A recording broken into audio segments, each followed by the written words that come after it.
49 do livro Seiva de Luz, anti-ofensas. Mateus, capítulo 5, versículo 20. Porque vos digo que, se a vossa justiça não exceder em muito a dos escribas e fariseus, jamais entrareis no reino dos céus. Jesus. Os escribas e os fariseus, naquela época, eles eram aquela classe de judeus doutores da lei. Eles é que comandavam os templos, principalmente em Jerusalém, e eram tidos como aqueles digamos assim, da alta hierarquia dos templos judeus, e que determinavam o cumprimento e o rigor que a lei deveria ser aplicada. E eles eram muito conservadores. Então eles seguiam muito fielmente a lei, mais no sentido externo. Então eles estavam mais preocupados com aparecer que eles estavam limpos, que eles eram puros, que eles eram virtuosos. E eles aplicavam a lei ao pé da letra, mas também estavam muito mais ligados a questões exteriores. Quando Jesus trabalhou no sábado, curou as pessoas ao sábado, para eles aquilo ali foi algo assim, difícil de engolir, porque para eles, seguiam ao pé da letra que tinha que guardar o dia do sábado. Só que Jesus disse: meu pai trabalha até hoje e eu trabalho também. Outros momentos também tiveram em que os fariseus também não aceitaram muito a conduta de Jesus, e por isso que eles ficavam sempre atrás dele, tentando ver algum desvio da lei, para que eles pudessem pegá-lo, prendê-lo, enfim. Só que Jesus era simplesmente o governador do nosso planeta Terra, o espírito mais puro que já pisou na Terra. Então ele não se desviou nem um pouco disso, até porque ele disse que eu não vim destruir a lei, mas sim cumpri-la. E qual que era então essa justiça que os fariseus, os escribas aplicavam ao povo? Era uma justiça muito violenta, uma justiça muito olho no olho, dente por dente. E aí com isso, tanto é que, por exemplo, aquela questão do apedrejamento da mulher adúltera. E qual que é a justiça que Jesus trouxe? Jesus trouxe um entendimento sobre a justiça divina, a justiça de Deus, tal como ela é na sua essência mais pura. E nós sabemos que a lei de justiça divina, ela não é só justiça, ela também é acompanhada do amor e da caridade, da misericórdia. E essa lei, assim como todas as demais leis naturais, as leis divinas, estão contidas, inscritas na nossa consciência. A gente não precisa de que haja um julgamento, alguém que vai ali anotar ponto a ponto o que fizemos, para prestarmos conta daquilo que somos e fizemos de nós durante a nossa reencarnação. Então, Jesus veio trazer esse ponto de vista. Porque vos digo que, se a vossa justiça não exceder em muito a dos escribas e fariseus, jamais entrareis no reino dos céus. Ou seja, a justiça dos escribas e dos fariseus era a justiça dos homens. Era aquela justiça falha, aquela justiça violenta. E com isso, Jesus coloca que, se você quer entrar no reino dos céus, você precisa mudar, transcender essa lei, essa justiça que era até então aplicada pelos fariseus e escribas, e que hoje é a nossa lei dos homens também, muitas das vezes muito falha. A fim de atender à recomendação de Jesus, amai-vos uns aos outros como eu vos amei, não te colocarás tão somente no lugar do irmão necessitado de socorro material, para que lhe compreendas a indigência com segurança. Situar-te-ás também na posição daquele que te ofende, para que lhe percebas a penúria da alma, de modo a que se lhe estendas o concurso possível. Então, para que a gente possa aplicar a máxima, amai-vos uns aos outros como eu vos amei, nós não podemos nos apenas aquele próximo que está precisando de um socorro material. A gente vai ao encontro desse sim, porque ele precisa e nós que temos mais devemos fazer a nossa parte auxiliando aquele que tem menos. Porém, só isso não vai dar a nós a garantia de que compreendemos e de que executamos na sua forma mais completa esse ensinamento de Jesus, esse mandamento de Deus. Para isso, a gente também tem que se colocar na posição daquele que nos ofende, aquele que nos agride, aquele que talvez seja o nosso inimigo, para que a gente possa perceber nele o tanto que a alma dele está em penúria. E aí sim a gente vai conseguir fazer a extensão, possível do que eu tenho que fazer para amar esse meu próximo que me ofende. Habitualmente, aquele que difere pode estar nos mais diversos graus de dificuldade e perturbação. Então, a pessoa que está com essa penúria da alma, que ofende o outro, nada mais é que o reflexo daquilo que ela traz dentro de si, das suas angústias, das suas tristezas, das suas dificuldades e perturbações. E aí o Emmanuel vai trazendo várias situações em que isso pode estar acontecendo com a pessoa. Talvez esteja no clima de enganos lastimáveis, dos quais se retirará mais tarde em penosas condições de arrependimento. Às vezes aquela pessoa nos agride, nos ofende, porque ela acredita que nós, por exemplo, cometemos um determinado erro, que nós fizemos uma determinada ação, e talvez ela só conheça, digamos assim, um pedacinho da história, o que aconteceu de fato, e depois, quando tudo vai ser esclarecido, ela vai perceber que, na verdade, a gente não era aquilo que ela imaginava, e ela vai se arrepender de ter atingido a gente daquela maneira. Talvez essa pessoa esteja sofrendo a pressão de constrangedores processos obsessivos. A obsessão para que a gente ofenda o outro, fala de um jeito mais agressivo e assim, mais lamentável, não precisa ser aquela obsessão de fascinação, de subjugação, que são dentro da classificação espírita, são aqueles tipos de obsessão mais graves.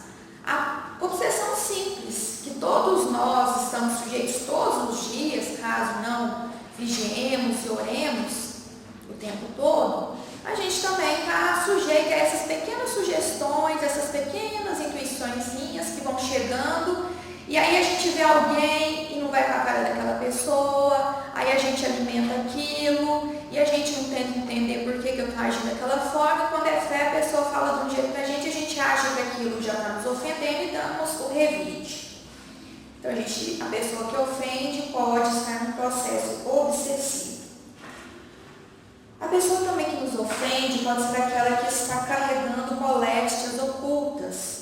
Nós sabemos que todas as nossas doenças nascem, na verdade, do espírito. Então, a maior parte delas nasce do nosso espírito. Então, ela está com um processo de moléstia, que às vezes ela é uma doença que está sendo gerada e que nem ela mesma sabe. Porque às vezes ainda não se manifestou no corpo físico. E aquilo já está trazendo um desequilíbrio, um desarranjo, uma desarmonia no seu corpo. E isso afeta, trazendo às vezes mais irritabilidade, aquilo que a gente já tem naturalmente mais exacerbado dentro de nós, aquilo se, digamos assim, se torna ainda mais pungente. E aí a gente acaba atacando às vezes as outras pessoas. Talvez aquele que nos ofende esteja evidenciando propósitos infelizes sob a hipnose da ambição desregrada, de que se afastará um dia, sob os desencantos da culpa. Nós não precisamos estar sempre obsediados para a gente cometer erros, não. Os próprios vícios que nós carregamos, nosso orgulho, egoísmo, e aqui ele dá o exemplo da ambição, fazem com que a gente busque aquilo de uma forma muito assim ferrenha, e a gente já acaba ficando cego. E aí a gente não vê o próximo. E com isso, eu quero afastar tudo que tiver que eu considero como sendo obstáculo para eu conseguir aquele objetivo que eu tenho de ambição, de vaidade e que vai corrompendo a nossa vida. Às vezes a pessoa também está agindo com a irresponsabilidade decorrente da ignorância.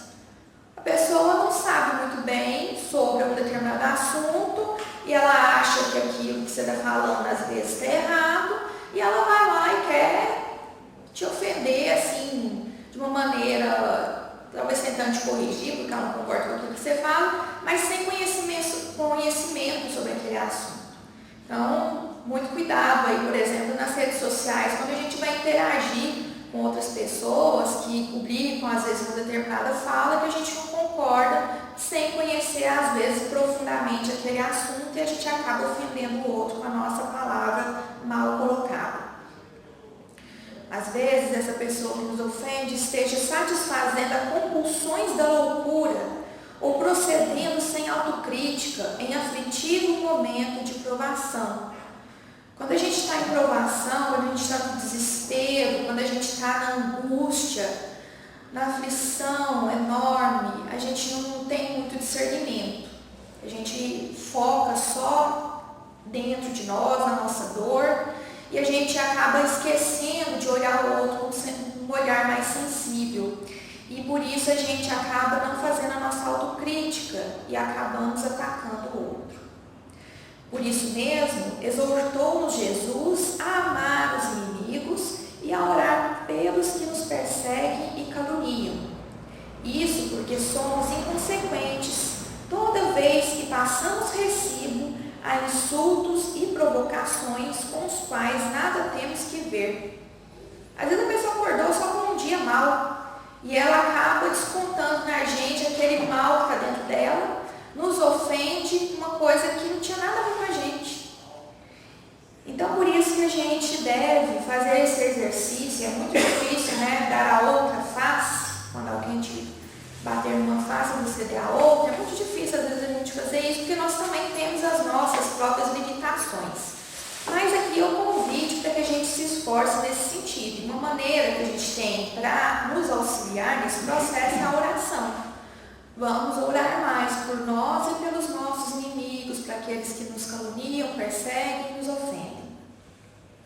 Se temos o espírito pacificado, o dever cumprido, a que título deixar a estrada real do bem, a fim de ouvir as sugestões das trevas nos despenhadeiros do mal? Além disso, se estamos em paz, à frente de irmãos nossos, envolvidos em sombra ou desespero, não seria justo nem humano agravar-lhes o desequilíbrio com reações impensadas. Quando os sãos perante Jesus são chamados a socorrer os doentes com a sincera disposição de compreender e servir, aliviar e auxiliar. Então, se nós estamos diariamente buscando estar com o nosso comportamento reto, com a nossa consciência limpa e tranquila, a gente não tem por que se ofender, se sentir ofendido com aquilo que chega de mal para nós. Porque, na verdade, isso aí às vezes até serve como uma provação para a gente ver se a gente está firme no nosso propósito de reforma íntima, de busca do autoconhecimento. Aqueles que ficam meditando, como o Buda meditava, eles estavam ali no meio da multidão, para eles conseguirem se manter em equilíbrio, em paz, mesmo no meio de tantos que estão ali provocando algazarra ali ao redor. Então a gente pode manter a nossa paz, a nossa tranquilidade de consciência, sem que as outras adversidades que apareçam na nossa vida, aquilo nos cause, nos tire do prumo e faça com que a gente haja de uma maneira impensada, inconsequente. E que é nosso dever também, quando a gente às vezes vem, às vezes aquela onda que vem da pessoa, que ela está carregada de uma energia, assim, principalmente para quem tiver uma sensibilidade maior, às vezes médiums percebem isso mais, vem aquela carga, porque os nossos pensamentos e ações do mal, vamos assim dizer, eles carregam uma forma, porque o nosso pensamento se torna matéria a partir do momento que a gente pensa e principalmente depois que a gente fala, aquilo reforça. E às vezes a gente recebe aquilo como dardos, como flechadas, Mas a gente tem que saber pacificar, Porque às vezes nós fomos colocados naquela ocasião, naquela situação, para tentar frear e barrar aquela ação daquele indivíduo que está ali nos ofendendo, que ele já está tão perturbado que ele próprio não consegue se controlar. E às vezes a espiritualidade usa de alguém que seja mais equilibrado para conseguir fazer com que pare. Porque quando não quer, dois não brigam. Então, a gente precisa também saber não agravar a situação que já está ruim, né? Para a gente não acabar sendo também ofensor daquele que nos ofende. E que a gente saiba ter a disposição sincera de compreender e servir, aliviar e auxiliar.